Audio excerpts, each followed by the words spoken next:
Good morning everyone.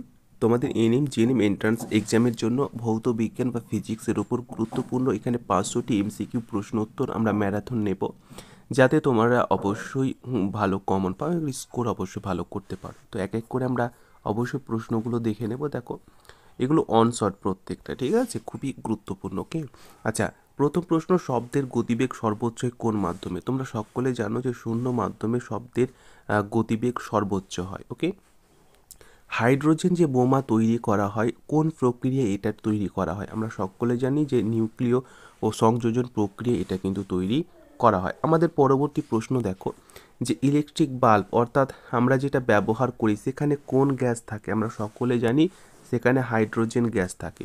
আমাদের next question বলছে যে আলোকবর্ষ কি? দেখো, আলোকবর্ষ অ্যাকচুয়ালি হচ্ছে আমাদের যে দূরত্বের একক, মানে শূন্য স্থানে আলো 1 বছরের যে দূরত্ব অতিক্রম করে সেটাকে আমরা আলোকবর্ষ হিসাবে জানি আর কি। আমাদের পরবর্তী প্রশ্ন দেখো, যে আকাশে তারাদের ঝিকিমিকি করার কারণ কি? মানে আকাশে যে তারাগুলোকে দেখি অনেক সময় ঝিকিমিকি ঝিকিমিকি মানে আপ ডাউন করতে থাকে, কি কারণে? দেখো, এখানে সঠিক লজিকটা হচ্ছে যে এদের বিশাল দূরত্ব এবং বায়ুর ঘনত্বের হার বৃদ্ধির কারণে কিন্তু এমনটা আমরা পরিলক্ষিত করি। আমাদের পরবর্তী প্রশ্ন দেখো, যে চুম্বক মেরুতে বিনতি কোণ এটা কত ডিগ্রি নিয়ে থাকে? আমরা জানি যে 90 ডিগ্রি এই কোণ নিয়ে থাকে, ঠিক আছে। ওকে, চলো আমরা নেক্সট কোশ্চেন চলে যাব। দেখো, প্রত্যেকটা লজিক দিয়ে কোশ্চেনগুলো করা আছে। একটি সুতোয় বাঁধা পাথর বৃত্তাকার পথে ঘুরতে ঘুরতে হঠাৎ যদি ছিঁড়ে যায়, অর্থাৎ একটা পাথরকে তুমি এভাবে বৃত্তাকারে ঘোরাচ্ছ এবং পাথরটি হঠাৎ যদি ছুটে যায়, মানে ছিঁড়ে গেল আর কি, তাহলে কি হবে? তাহলে হবে পাথরটি স্পর্শক বরাবর কিন্তু যাবে আর কি। আমাদের নেক্সট কোশ্চেন রয়েছে যে কোন প্রক্রিয়ায় সূর্যের যে তাপ আমাদের কাছে পৌঁছায়? অর্থাৎ এটা যদি সূর্য হয় তো এর যে তাপটা এর কোন প্রক্রিয়ার মাধ্যমে আমাদের কাছে এসে পৌঁছায়? সেটা হচ্ছে বিকিরণ প্রক্রিয়ার মাধ্যমে আমাদের কাছে এসে পৌঁছায়। আমাদের পরবর্তী প্রশ্ন দেখো, যে সমতল দর্পণের প্রতিবিম্বটা কেমন হয়? সমতল দর্পণের প্রতিবিম্ব হয় অসৎ বিম্ব এবং সেটা অবশ্যই খাড়া হয়। আমাদের নেক্সট কোশ্চেন, কোন ধর্মের জন্য জল কৌশিক নল বেয়ে উপরের দিকে উঠে যায়? সেটা হচ্ছে সান্দ্রতার কারণে। ওকে, আমাদের নেক্সট কোশ্চেন দেখো, এখানে যে বলা হচ্ছে আলোকবর্ষ কিসের একক? আমি প্রথমে বললাম যে আলোকবর্ষ অবশ্যই একটা দূরত্বের একক, ঠিক আছে।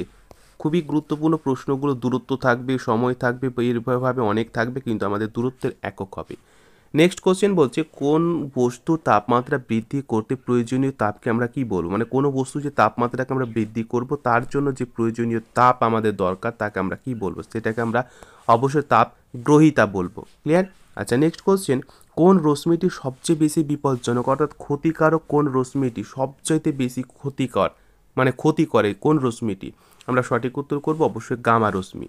নেক্সট কোশ্চেন, তোমরা সকলে জানো কোন রাশির একক নিউটন? তোমরা সকলে জানো যে সঠিক উত্তর হবে বল। দেখো, এখানে আমি তোমাদের একটা ট্রিক বলেছিলাম, অর্থাৎ আমি যে ক্লাসগুলো তোমাদের করাচ্ছি সেখানে কিন্তু ট্রিকের সাথে প্রত্যেকটা করাচ্ছি। দেখো, কোন রাশির একক নিউটন? তোমরা সকলে জানো বল, কিন্তু আমরা ট্রিক কী ব্যবহার করেছি বলো তো? যারা পেড ব্যাচের মধ্যে আছে তারা সকলে জানো, যারা পেড ব্যাচের মধ্যে আছে তারা সকলে পারবে। কেন? আমরা বলেছিলাম ট্রিকের মাধ্যমে যে বল নেই। কি বলেছিলাম? বল নেই, ঠিক আছে, বল আমার কাছে নেই। ওকে, বল মানে ক্রিকেট খেলার বল আর কি, নেই মানে হচ্ছে দেখো নিউটন। ওকে, আর বল মানে হচ্ছে ক্রিকেট খেলার বল, বল আমার কাছে নেই। ওকে, এবং অনেক হাজারো হাজারো ট্রিক আমি তোমাদের সঙ্গে শেয়ার করি। দেখো, আমাদের পরবর্তী কোশ্চেন, যে টেলিযোগাযোগের জন্য কোন ধরনের তরঙ্গ ব্যবহার করা হয়? আমরা সকলে জানি টেলিযোগাযোগের জন্য অবশ্যই মাইক্রো তরঙ্গ ব্যবহার করা হয়। আমাদের নেক্সট কোশ্চেন বলছে যে নিউক্লিয় চুল্লিতে সংঘটিত সংশ্লিষ্ট নিউক্লিয় বিক্রিয়ার নাম কি? আমরা সকলে জানি এটাকে আমরা অবশ্যই ফিশন বা বিভাজন বলবো। ওকে, আমাদের নেক্সট কোশ্চেন বলছে যে একটা তড়িৎ শক্তিকে যান্ত্রিক শক্তিতে রূপান্তরিত করে এমন একটা উদাহরণ দাও। মানে তড়িৎ শক্তি থাকবে এবং সেটাকে যন্ত্রে রূপান্তরিত করে দেবে, সেটা হচ্ছে কি মোটর। ওকে, নেক্সট কোশ্চেন, যে একটি সুতির কাপড়ের এক প্রান্ত গ্লাসের জলে নিমজ্জিত থাকলে কাপড়টি আস্তে আস্তে ভিজে যায়। অর্থাৎ এটা যদি তোমাদের গ্লাস হয়, এটা ধরে নাও গ্লাস। ওকে, এবার গ্লাসের মধ্যে পুরো জল রয়েছে, পুরো জল রয়েছে, এবং জলে কি করা হলো, একটা কাপড়কে এই কাপড়ের অর্ধেককে জলে নিমজ্জিত করা হলো, কিন্তু জল এটুকু তো ভেজার কথা, কিন্তু আস্তে আস্তে পুরোটাই কিন্তু ভিজে যায়। এটা কারণ কি? এটা একমাত্র কৌশিক ক্রিয়ার মাধ্যমে এমনটা কিন্তু হয়। ওকে, আমাদের নেক্সট কোশ্চেন রয়েছে যে টেলিস্কোপের নলের উভয় প্রান্ত কি ধরনের লেন্স থাকে? টেলিস্কোপ যেখানে থাকে সেখানে উভয় প্রান্ত আবার উভয় দিকে কি থাকে? উত্তর লেন্স কিন্তু লাগানো থাকে। খুবই গুরুত্বপূর্ণ, এগুলো মনে রাখবে অবশ্যই। আচ্ছা, পরবর্তী প্রশ্ন এবং ভেরি ভেরি ইম্পর্টেন্ট প্রশ্ন যে দন্ত চিকিৎসকরা কোন ধরনের আয়না ব্যবহার করেন? আমরা সঠিক উত্তর করব অবতল আয়না ব্যবহার করেন দন্ত বা দাঁতের যে চিকিৎসকরা তারা অবতল মানে আয়না ব্যবহার করেন।